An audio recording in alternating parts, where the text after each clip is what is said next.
Permítanme que haga una analogía entre los programas informáticos y las recetas de cocina. Hay muchos puntos en común entre un programa y una receta, con una lista de etapas que hay que seguir y reglas que determinan en qué momento se ha terminado o cómo dar marcha atrás, y al final se obtiene un cierto resultado. Si a usted le gusta cocinar, sin duda intercambia sus recetas con sus amigos, y tal vez tenga tendencia a modificarlas. Si ha modificado usted la receta, si el resultado le gusta y a sus amigos también, existe la posibilidad de que usted les pase la nueva versión de la receta. Y ahora imagine un mundo en el que no podrían cambiar su receta porque alguien ha decidido que es imposible modificarla. E imagine que si comparte esa receta con sus amigos, le tratarán de pirata y harán todo lo posible por mandarle a la cárcel durante unos cuantos años.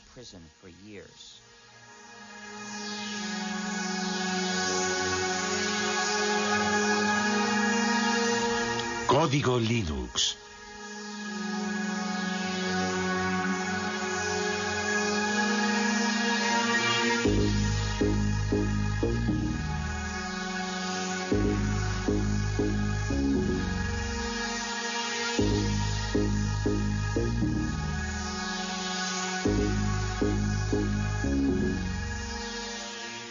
Utilizo la palabra hacker en su sentido original para describir a una persona que practica la programación informática como una especie de pasión artística y que forma parte o se identifica con la cultura de los hackers, es decir, con el grupo de programadores que históricamente están en los orígenes de Internet, de Linux y de la World Wide Web. Hacker, qué palabra mágica. El rebelde de nuestra nueva era. En el principio era el ordenador, luego el ordenador personal y por fin apareció la red que ha conectado a todo el planeta y que recibe el nombre de Net. ¿Contra qué se rebelaron los famosos hackers? Para que nuestros ordenadores funcionen necesitan un sistema operativo. Nuestros hackers se negaron a que ciertas compañías, sobre todo Microsoft, desarrollasen sistemas operativos sin entregar al mismo tiempo los códigos de fabricación que permiten adaptar nuestro ordenador a nuestras propias necesidades. Entonces se pusieron a descifrar los códigos para repartirlos de forma gratuita a través de la red y ponerlos a disposición de todo el mundo. Así se inició esta nueva guerra postmoderna entre Bill Gates, jefe multimillonario de Microsoft, y algunos insolentes e impertinentes programadores que rechazan el sistema cerrado en el que quiere encerrarlos el magnate de la informática. Un pequeño genio de Finlandia lanzó a la red un nuevo sistema operativo para ordenadores y un ejército de programadores del mundo entero trabajó con él para hacer evolucionar y dar una salida a este sistema que compite de frente con Microsoft y que recibe el nombre de Linux. Linus Torvalds ha creado un sistema informático que ha cogido por sorpresa a toda la industria. Linux, un sistema operativo que hoy se utiliza en 8 millones de ordenadores del mundo entero. La revista Wired considera a este hombre joven como el nuevo chamán de Bin Minen y declara que su sistema operativo Linux es el producto más magnífico de Internet. El hecho de que Torvalds distribuya Linux de forma gratuita y revele su código fuente le ha convertido casi en un personaje de culto. Linus Torvalds, genio de la informática, sueña con derrotar a Bill Gates de Microsoft. ¿Será de verdad posible? Algunos dicen que Linus Torvalds ha realizado un milagro.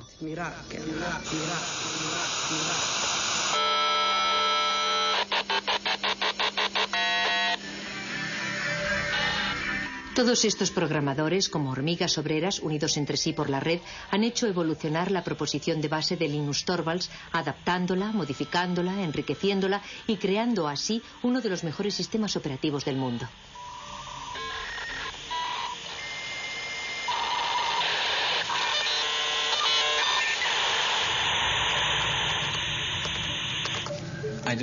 Yo no quería que ningún otro hiciese lo mismo que yo, que tratase de encontrar algo parecido a Linux. Me dije, tal vez otro estudiante de informática necesita un sistema operativo y de esta forma no arrancará de cero. No quería luchar contra los molinos de viento, no se trataba de Don Quijote contra el resto del mundo, buscando crear el mejor de los mundos posibles.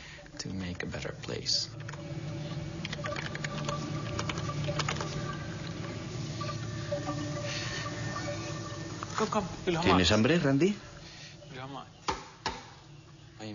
Prefiero trabajar con la gente por el correo electrónico a hacerlo cara a cara. Cuando estás delante de una persona tiendes a entrar en todas las discusiones típicas de las reuniones y a perderte en detalles que sobre todo no deberían tener importancia. Cuando te comunicas por email en general te tomas un tiempo para reflexionar antes de enviar tu respuesta.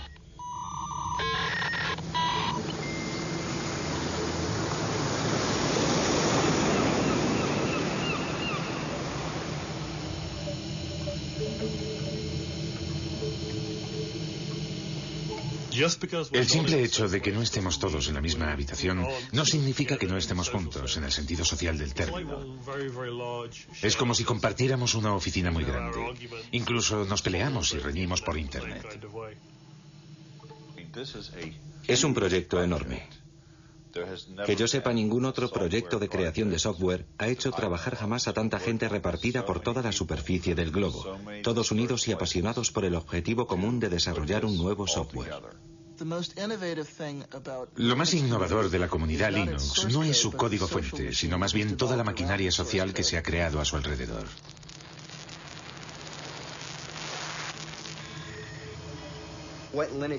Para explicar lo que es Linux, empezaría por decir que cada ordenador es diferente, cada lector de disquetes es diferente, cada disco duro es diferente, cada controlador de vídeo es diferente y Linux es el sistema que sabe lo que hay que hacer para que todos esos componentes del ordenador ejecuten una tarea simple como borrar el documento o leer el archivo que hay en este disquete o dibujar esta imagen en la pantalla.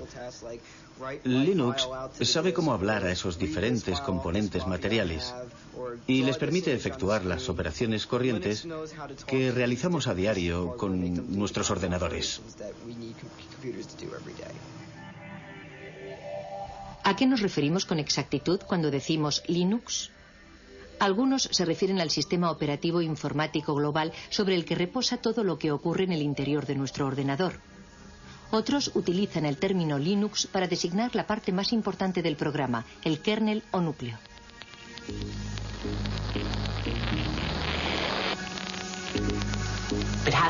Hay que remontarse a la persona gracias a la que empezó todo, que utilizó Internet para crear una comunidad de individuos en la que todos tenían la sensación de que su contribución era válida.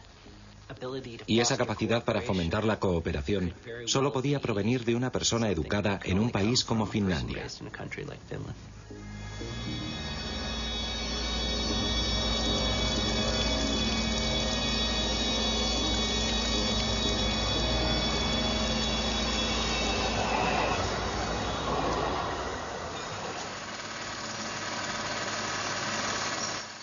...1969 fue un año fantástico. Los primeros pasos del hombre en la luna, el festival de Woodstock, el nacimiento de ARPANET, antepasado de Internet, los inicios de Unix, el sistema operativo de los grandes ordenadores, y el 28 de diciembre el nacimiento de Linus Torvalds.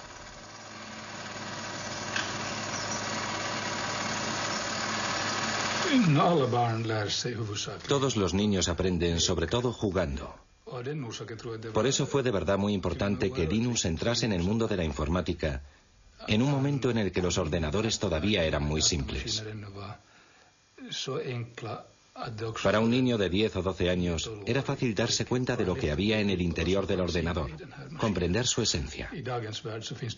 Para los niños y las niñas de hoy día es mucho más difícil comprender el mismo tipo de cosas, porque hay demasiados niveles y elementos complicados en los ordenadores actuales para que puedan adquirir el tipo de instinto y de comprensión que Linus adquirió a través del juego.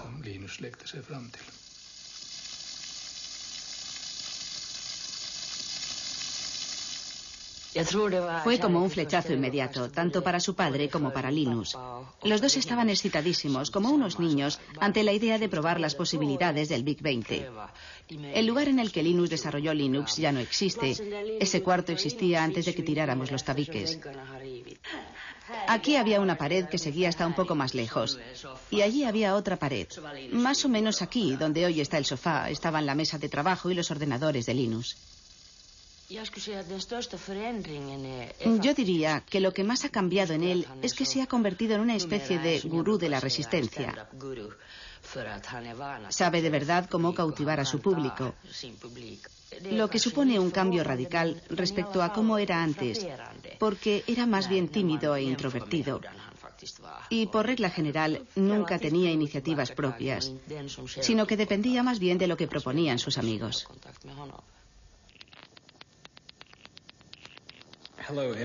Hola a todos los que utilizan Minix. Estoy creando un sistema operativo gratuito. Es solo un hobby, no se trata de nada enorme ni profesional como GNU para los clones 386-486-AT. Me gustaría recibir todo tipo de comentarios sobre lo que la gente piensa de Minix, porque mi sistema operativo se parece un poco al suyo. Todas las sugerencias serán bien recibidas, aunque no prometo que las vaya a incluir todas. Firmado linustorvalds@cruna.helsinki.fi. 1991. Se derrumba la Unión Soviética. Comienza la Guerra del Golfo. El físico británico Tim Berners-Lee crea un sistema de hipertexto al que llama World Wide Web. Microsoft va camino de dominar el mundo. Y el 17 de septiembre, Linus Torvalds envía la primera versión de Linux, la 0.01, al mundo entero vía Internet. Las primeras reacciones llegan al cabo de pocas horas.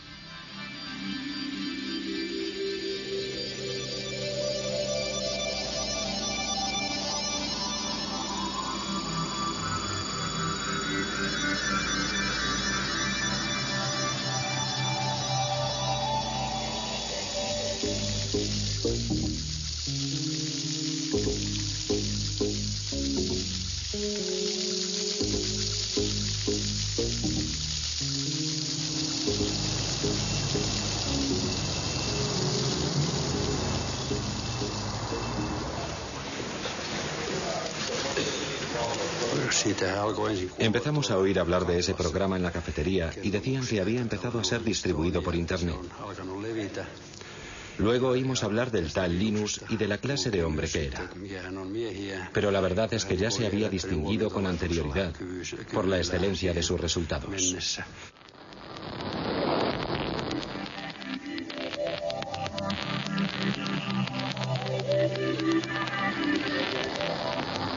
Linus Torvalds creó Linux a partir del sistema operativo Unix. Ken Thompson y Dennis Ritchie, de los laboratorios AT&T Bell, habían realizado la primera versión del sistema operativo de Unix en 1969. Unix era de libre acceso y se hizo muy popular en el medio universitario. Su filosofía se basaba en dos conceptos. En primer lugar, que todo es un archivo.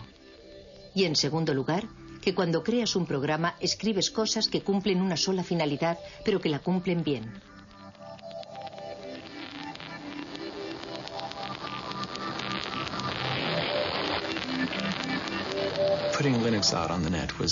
Nos pareció natural poner Linux en la red. Había muchas y buenas razones para ello. En especial el hecho de que era una buena idea hacer que Linux fuese accesible a otra gente que podría ponerlo a prueba y enviarme sus comentarios. De hecho, Linus podía elegir entre dos opciones. Podía distribuir Linux de forma gratuita o podía tratar de venderlo. Linux jamás se habría vuelto tan importante si Linus Torvalds hubiese tratado de obtener un beneficio comercial. Nadie lo hubiera comprado, habría sido una maniobra inútil. Ya llevamos aquí un montón de tiempo. La distribución de Linux está en su tercera generación. Nos costó mucho trabajo encontrar sitio para Linux. Sí. Al principio, Linus no quería distribuir Linux de forma gratuita y estuvo reflexionando durante mucho tiempo para decidir bajo qué copyright presentarlo. Luego, poco a poco, conseguí convencerle de que lo sacara bajo el copyright de GNU. Linusin julkistamaan Linuxin GNU copyrightin alla.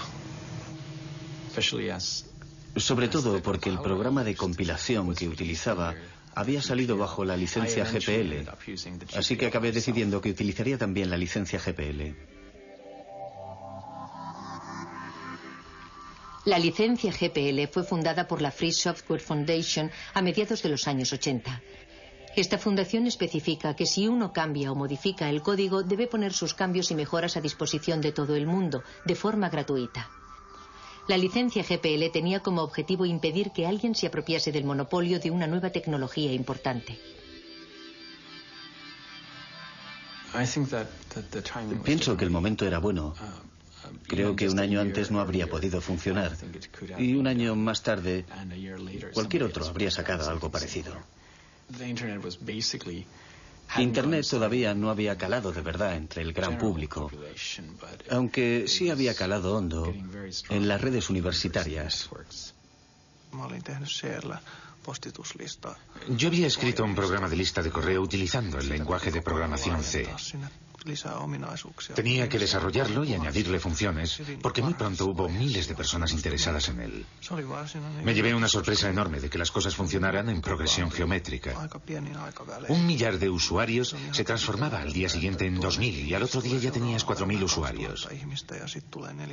Sin Internet, el desarrollo de Linux habría sido como querer jugar al ajedrez por correo.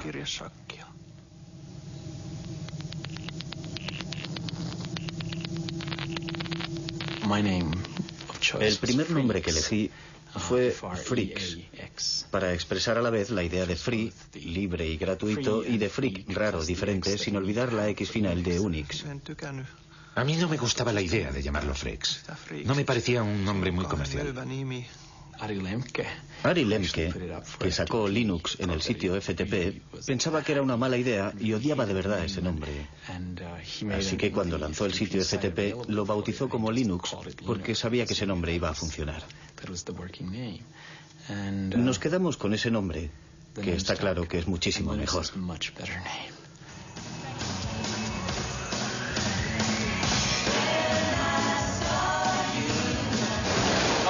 Vaya, hoy parece que tenemos un buen montón de geeks y nerds entre nosotros.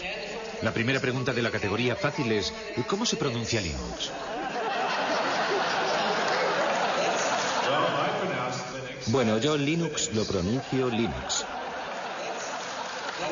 Sin embargo, si fuese Linus Torvalds, no hay duda de que lo pronunciaría Linux.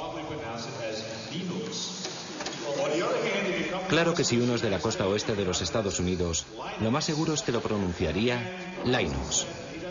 Pero a Linus Torvalds le importa un bledo cómo pronunciéis Linux siempre y cuando lo utilicéis. Empecé a jugar con Linux en julio de 1991, poco tiempo después de que Linux sacase la versión 009 del núcleo. Lo descargué desde Finlandia, jugué con él y me pareció que era muy claro. En aquella época la anchura de la banda de Internet en la conexión transatlántica era muy limitada. Así que resultaba muy trabajoso descargar todos esos paquetes desde Finlandia. Entonces pensé que había que hacer algo para remediar ese problema. Utilicé mi estación de trabajo personal, la que tenía en mi despacho, tsx-11.meet.edu, y creé en ella un archivo espejo de todas las fuentes del núcleo. Fue el primer sitio FTP de Linux que existió en los Estados Unidos. La primera vez que recibí Linux lo descargué en disquetes. Luego lo instalé en una de las máquinas de laboratorio de informática de la Universidad de Pensilvania, por lo que me echaron del laboratorio. Pero, en fin, esa fue mi primera experiencia con Linux.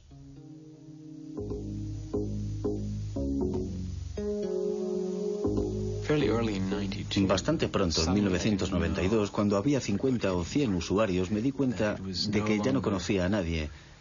Ya no se trataba solo de mí y de algunos amigos, sino que éramos yo y alrededor de 200 personas más, que yo no tenía ni la menor idea de quiénes eran, dónde vivían ni lo que hacían con el sistema, y eso supuso un gran paso.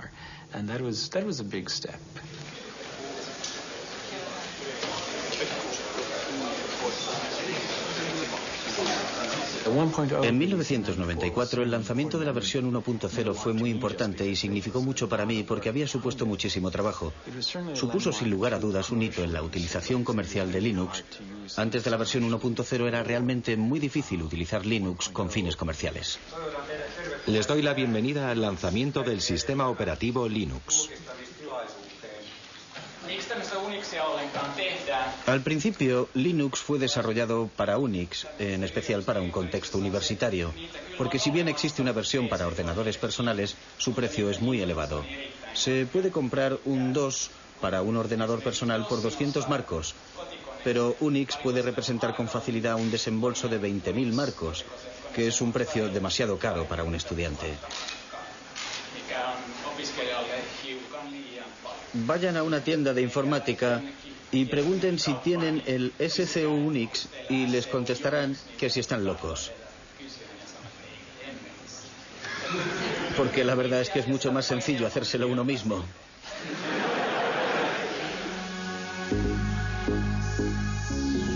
El proceso de desarrollo de Linux es extraño. No se basa en ninguna jerarquía aparente. Todo el mundo puede dar sus sugerencias para cambiar el código. Pero hay una persona que dirige, que toma las grandes decisiones y que selecciona las mejores ideas. Linus, el dictador benévolo.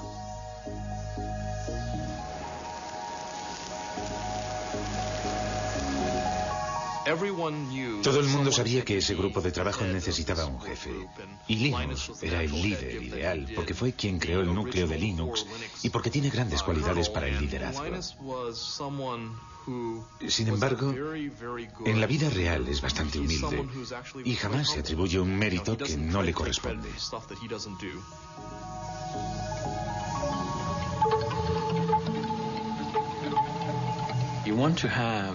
Yo quería que cientos, miles de personas trabajaran en el núcleo al mismo tiempo, pero no quería que se pelearan y se pisaran los unos a los otros, porque en ese caso pierdes mucho tiempo resolviendo los conflictos y te ves metido todo el rato en discusiones acaloradas. Al principio me parecía conveniente presidir esa jerarquía y que los demás fueran como mis lugartenientes, pero las cosas han cambiado. Ahora se trata más bien de una web of trust, de una red de confianzas en la que yo tengo personas en las que confío, que a su vez confían en otras personas.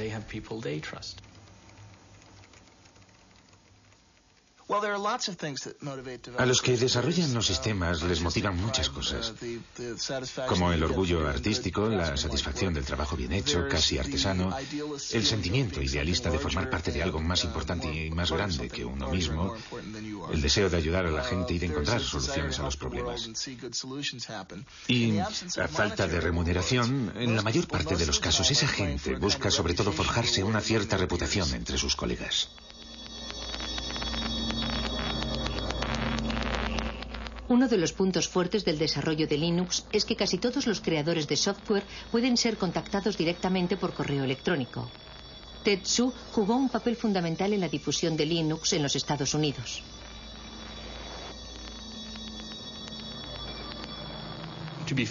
Para ser sincero, es muy fácil decir, si nosotros tomáramos las decisiones, no haríamos esas cosas, pero no recibiríamos todos esos emails diciendo, por favor, quisiera esa nueva función.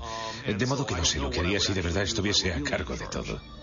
Dave Miller estudia los cambios que los programadores desean aportar al kernel, al núcleo del sistema. Actúa como intermediario entre los programadores del mundo entero y el rey Linus.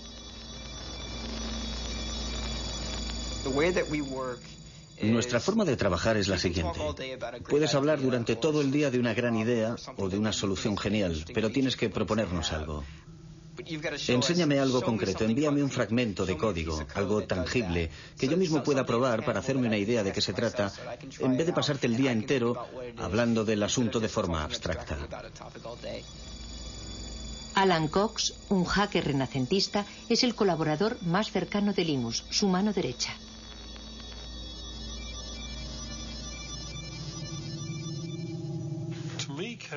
Para mí el código presenta muchas similitudes con la poesía, por ejemplo, o con ciertos tipos de literatura. Su belleza reside en su estructura y en el hecho de clasificar las ideas una por una de forma clara. Si el código es bueno, lo puedes leer sin hacer comentarios. Comprendes de inmediato por qué ha sido escrito y lo elegante que es. Buscarás un código que sea a la vez elegante y claro, pero que no se base en trucos de la programación, que no dé por hecho una hipótesis que en el futuro podría demostrarse que es falsa. Porque lo último que te interesa es tener demasiado código en el núcleo final. En el núcleo de Linux, en general, el código no necesita demasiado esfuerzo para funcionar porque nuestro objetivo no es programar y reprogramar por siempre jamás. Después de haber dirigido el proyecto Linux durante 5 años en Finlandia, en Helsinki, Linus fue reclutado por Silicon Valley, en California. Él deseaba descubrir el otro mundo, el del comercio y la industria. Quería salir del mundo universitario.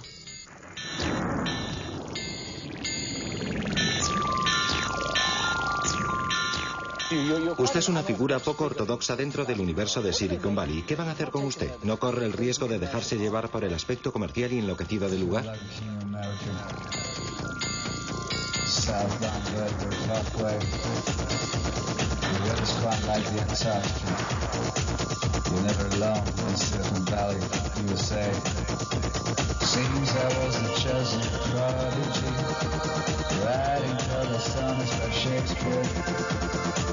Some sort of balcony, they couldn't even get near. And they didn't even Harry the F. The East, they found the West. They probably sell the shares as soon as you can. Get out and go on to the next thing. Retire young. Should have been the king of America. The weather's quite like the Antarctica. Southbound Vertigo Parkway. Linus empezó a trabajar para la compañía Transmeta, la empresa misteriosa que se negó durante muchos años a revelar sus actividades. Se sabía, sin embargo, que trabajaba con un código fuente cerrado, siguiendo el ejemplo de Microsoft. ¿Habría cambiado Linus de bando? El mundo de los negocios tiene leyes extrañas. Al mismo tiempo que trabajaba para Transmeta, Linus podía seguir desarrollando su propio software con permiso de sus jefes. Hicieron todo lo que pudieron para obligarme a ser la imagen de Linux y de la comunidad open source en su conjunto. A pesar de que no había sido yo el que había tenido la idea de open source.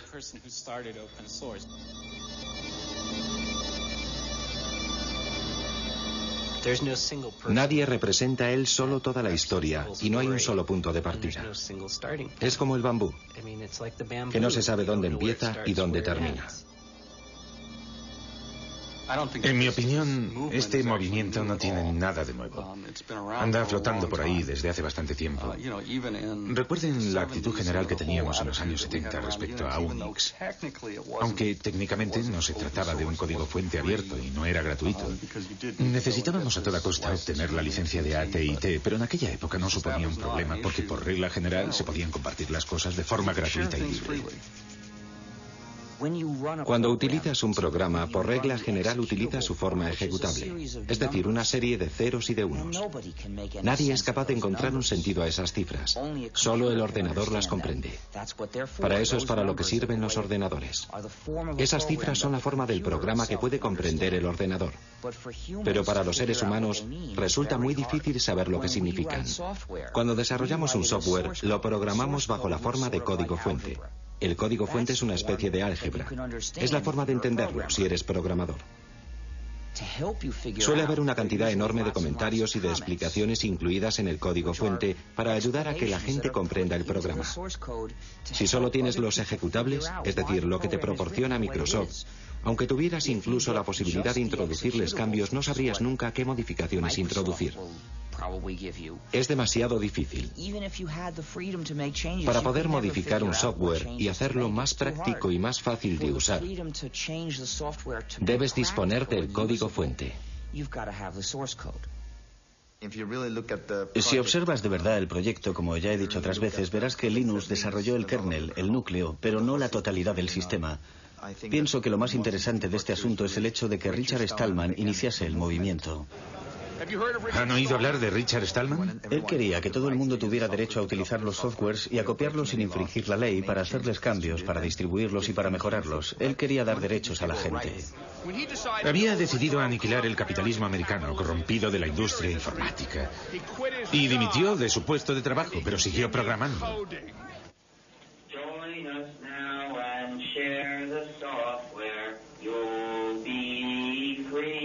Hackers, you'll be free. Join us now and share the software. You'll be free. Hackers, you'll be free. Tengo tendencia a pensar en las cosas en términos de justicia, de libertad y de ética. Lancé la idea en noviembre de 1983, pero todo comenzó en enero de 1984, cuando dimití de mi puesto en el MIT para empezar a desarrollar un sistema operativo gratuito al que bauticé con el nombre de GNU. Esto es GNU y esto es GPL, General Public License. Evidentemente el núcleo se encuentra bajo GPL. La idea del software libre hace referencia a la libertad, no al precio. Es una lástima que en inglés la palabra free sea ambigua y tenga significados diferentes. Puede significar gratuito, pero también libre. Y yo prefiero pensar en libertad de expresión que en cerveza gratis.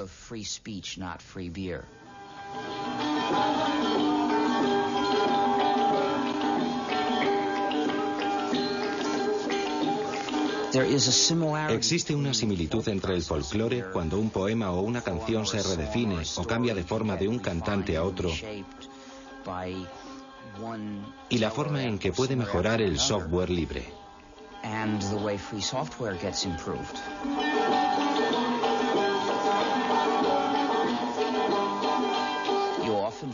A menudo el software libre es desarrollado por un grupo de personas que no incluye a ninguno de los que lo desarrollaron al principio. En 1991 casi habíamos terminado el sistema GNU. Nuestro objetivo consistía en crear un sistema operativo como Unix, pero completamente gratuito. Ese sistema operativo completo necesitaba muchos componentes diferentes. En 1991 los teníamos casi todos. Habíamos creado la mayor parte de ellos y habíamos encontrado otros, creados por otros programadores para sus propios fines, pero que nos servían. Así que los integramos en el sistema GNU. Todavía nos faltaba un componente importante, el componente que llamamos kernel o núcleo. De modo que nos vino muy bien cuando Linus Torvalds creó su núcleo. En aquel momento la combinación del núcleo Linux con el sistema GNU nos permitió obtener un sistema perfectamente ejecutable que cualquiera podía instalar en su ordenador personal y utilizar.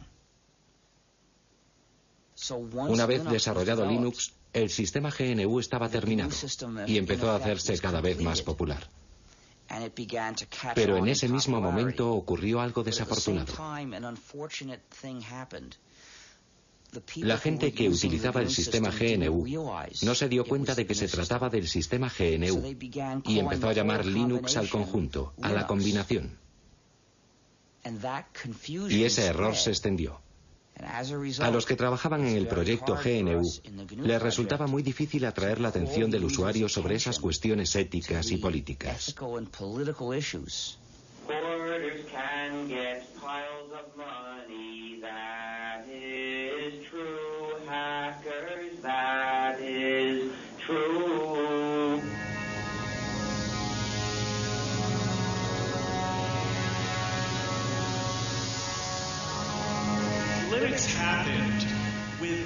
Linux nació sin la ayuda de ricos inversores, incluso a pesar de esa ayuda.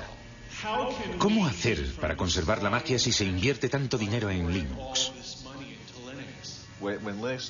Cuando Linux se empezó a comercializar, la gente dijo, no queremos guardar nuestro pequeño proyecto para nosotros solos, y nadie debe ganar dinero con él. Me parece muy bien, pero en el mundo real la gente utiliza las cosas para ganar dinero.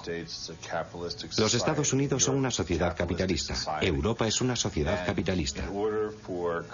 Para que las empresas puedan empezar a utilizar Linux, necesitan tratar con alguien que sea capaz de proporcionarles la ayuda que esperan, que les venda el material, ese tipo de cosas. Y la gente que vende el material y la ayuda va a ganar dinero.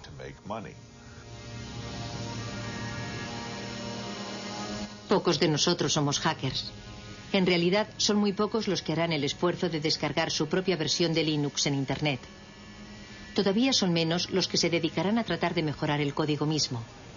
Aunque Linux sea difícil de utilizar, los clientes han sabido apreciar su gran fiabilidad y la accesibilidad de su código fuente. Para las empresas visionarias se trataba de una oportunidad que no se podía pasar por alto.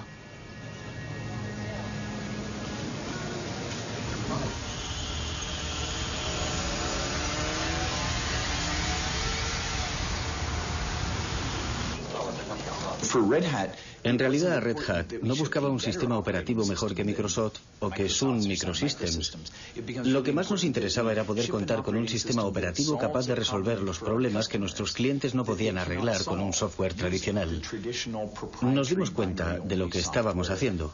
Desarrollábamos una tecnología y luego entregábamos el código al público. ¿Cómo entonces íbamos a ganar dinero? Por supuesto, cuando fuimos a California, a Silicon Valley, todo el mundo nos dijo: "Y si reveláis los códigos, jamás podréis ganar dinero en el negocio del software". Cuando regresamos, hablamos con nuestros clientes y nos dimos cuenta de que lo único que los mantenía fieles a nosotros era precisamente el hecho de que nosotros revelábamos los códigos y que por primera vez podían controlar la tecnología que utilizaban. El verdadero valor de todos los productos de software reside en la hotline o línea caliente, es decir, en la relación de ayuda permanente que existe entre el vendedor y el usuario. Y eso es lo que proporciona el software las características de la industria de los servicios y no las de la industria de la producción. Linux funciona de maravilla en el campo de los servidores de aplicaciones de Internet, pero como no es fácil de utilizar por los particulares, solo posee una pequeña participación en el mercado de la informática. El proyecto Genome, con su interfaz gráfica, trata de rellenar ese hueco, pero resulta que los hackers son elitistas y siguen siendo fieles a Linux.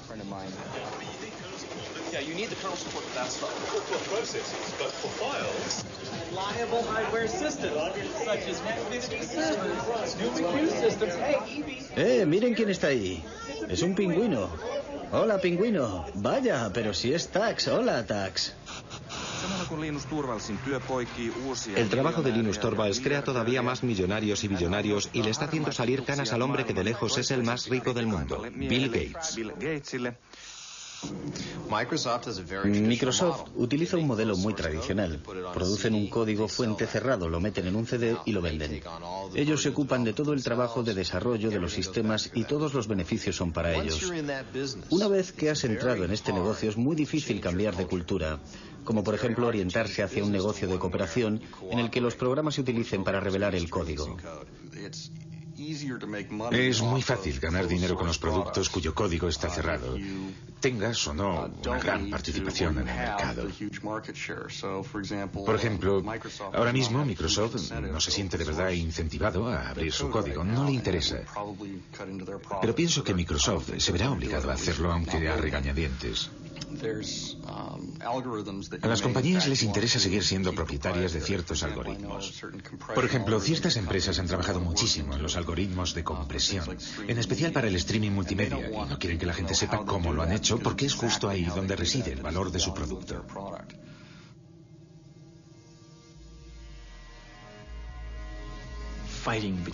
La famosa lucha entre Linus, líder de Linux, y Bill Gates, líder de Microsoft, empieza a tomar un cariz realmente personal.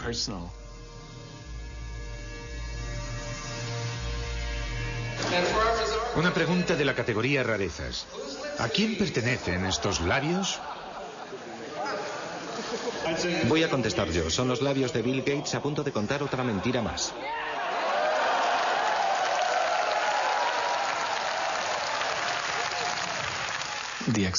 La aceptación de Linux se ha visto muy favorecida por el hecho de que la gente sabía de su existencia por la prensa. El aspecto David contra Goliat de la historia nos ayudó un poco, aunque en realidad eso no sea cierto del todo. La gente espera de los demás que sean amables y hagan bien las cosas. Yo no pienso que eso sea cierto ni que deba serlo. El poder de Linux es que, aunque no te ayude nadie, siempre podrás disponer de tu propia copia de Linux. Y la posibilidad de hacer con ella lo que te dé la gana. Quiero evitar convertirme en el político de Linux. Quiero que todo el mundo piense que soy un buen tipo y que soy una persona que no hace trampas. Linus, una última pregunta. Yo soy de la India. ¿Hay muchos indios que contribuyan al desarrollo del núcleo? No, no hay muchos. ¿Qué mensaje le gustaría mandarles para que sean cada vez más los que se unan a su proyecto? En mi opinión es solo un problema de infraestructuras. No siempre tienen acceso a Internet o disponen solo de una conexión muy lenta. Y pienso que la gente quizás no está acostumbrada a ese tipo de colaboración por Internet y se pone un poco nerviosa. ¿Tienen un mensaje para motivarles, para hacer que vengan más programadores? No conozco los problemas de la India, pero sin duda existirán problemas locales que solo los indios pueden resolver. Problemas que al continente americano no le importan en absoluto. En mi opinión resulta muy estimulante cuando alguien dice: yo puedo resolver ese problema, puedo crear mi propia versión de Linux que me convendrá mucho más. ¿Entendido? Y eso vale para un indio, para cualquiera. Eso es lo que debe motivar a la gente, aunque por otro lado diga lo que diga yo, no tienen por qué hacerme caso. Linus, solo un momento. Muchas gracias. Gracias a usted. La próxima vez que visite la India... Lo intentaré, pero... debería pasar unas largas vacaciones. Trabajo para una revista holandesa. ¿Piensa ir a los Países Bajos?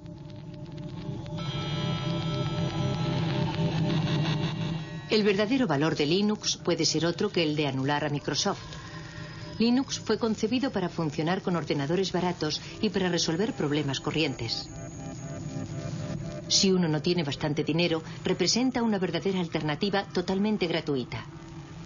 El proyecto Linux empezó en Europa y en los Estados Unidos, pero hoy día el software libre permite encontrar siempre nuevos programadores, procedentes incluso de países en los que la informática está dando todavía sus primeros pasos.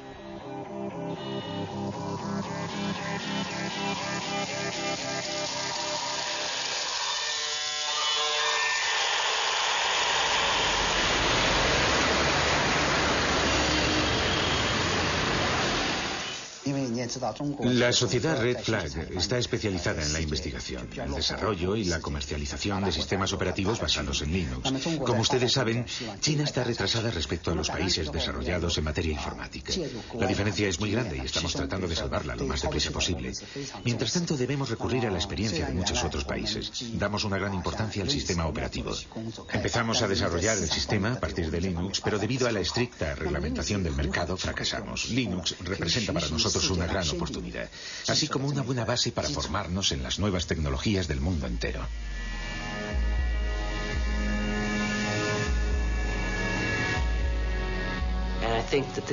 Es la mayor transferencia de riqueza que se haya visto jamás entre lo que llamamos el norte industrializado, Europa y Estados Unidos, y el tercer mundo.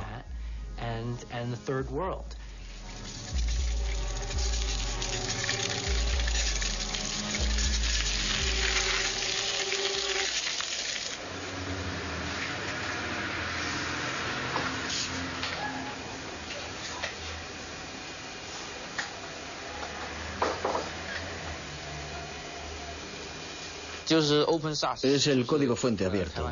Pienso que es muy importante para mucha gente. Me gusta la filosofía y me gusta analizar las cosas desde el ángulo de la filosofía.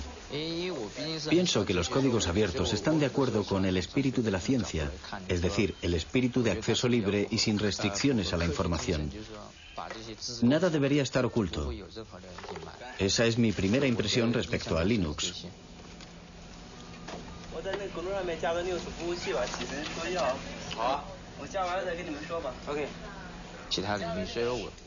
Ese espíritu se podría extender a otros campos. Nunca he pensado que debiera aplicarse únicamente al campo de la informática. Resumiendo, por una parte está una de las clases más privilegiadas de las sociedades capitalistas, los programadores. Pueden ganar tanto dinero con la programación que tienen tiempo libre para dedicarse a sus aficiones. Los programadores como Alan Cox pueden imponer su precio. Son las personas que se encuentran en el vértice de la pirámide, que transfieren su propiedad intelectual, que supone una riqueza enorme, hacia los países pobres. Es el socialismo en acción, aunque a los liberales les horrorice que se mencione siquiera.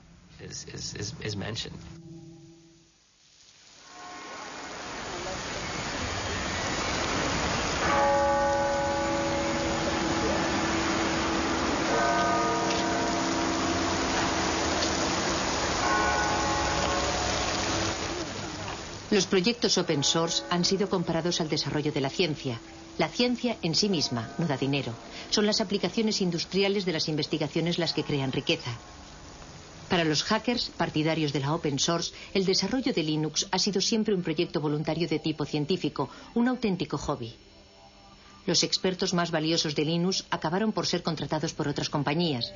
En 1999, durante el auge de la economía de la red y de los negocios electrónicos, algunas empresas Linux cotizaron en bolsa. Wall Street anunció que las acciones de Linux alcanzaron valores récord. Por supuesto, la situación no duró, pero durante un cierto tiempo algunos hackers de Linux fueron increíblemente ricos, al menos sobre el papel.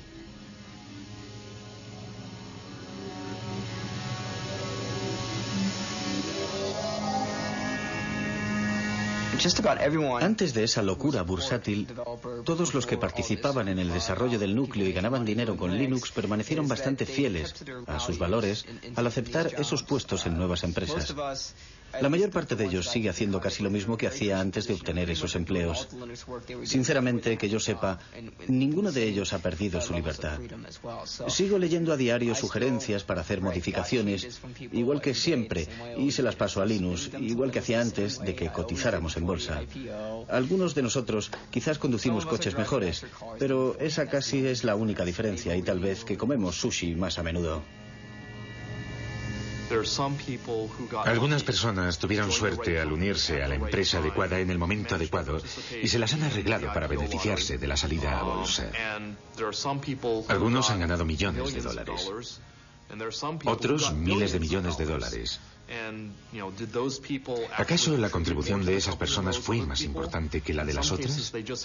En algunos casos invirtieron las sumas necesarias en el buen momento, pero yo pienso que se trata de un problema más general que no concierne más que a la comunidad open source, y no creo que exista una respuesta satisfactoria a esa pregunta. Una de las cosas que me gusta de Silicon Valley es su gran dinamismo. Aquí todo es posible, incluso eso de la carrera por el dinero, que parece un poco de mal gusto, sobre todo si eres europeo, es un factor de motivación muy bueno, un buen medio para llevar los proyectos hasta el final.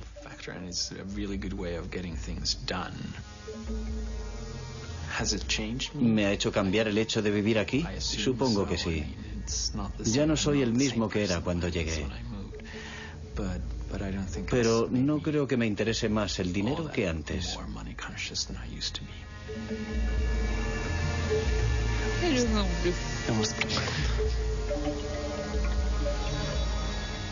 El 11 de septiembre de 2001 trastornó nuestro mundo. Los atentados suicidas de Nueva York asestaron un golpe terrible a la economía, lo mismo que al mundo de la informática. ¿Qué quedará del fenómeno Linux? Hoy día, fragmentos enteros del famoso código Linux forman parte, sin que nosotros lo sepamos, de nuestra vida cotidiana.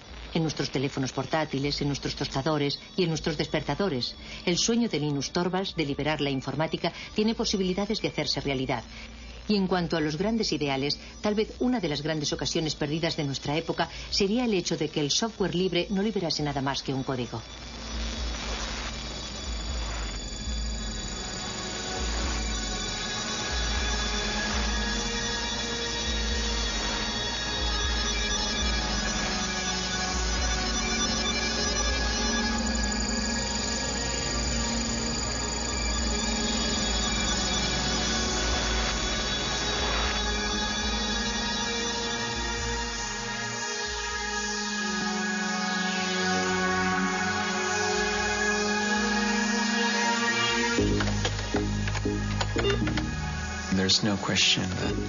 La cuestión no es saber si los progresos tecnológicos dejarán anticuado a Linux en un momento determinado. La cuestión es saber justamente cuánto tiempo va a tardar en ocurrir eso. Randy, ¿no te afiles las garras en el sofá? Pienso que uno de los poderes de Open Source es que en el futuro, dentro de 5, 10 o 50 años, el mejor sistema operativo del momento siempre podrá sacar partido del código fuente de Linux.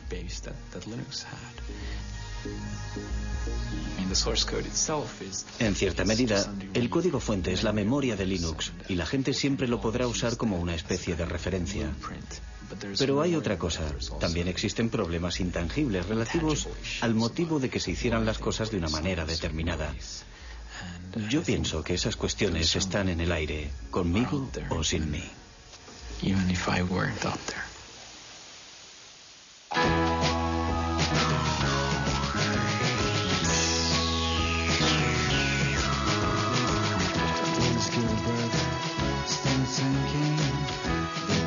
pages for printing, and the book that he prints will get people thinking.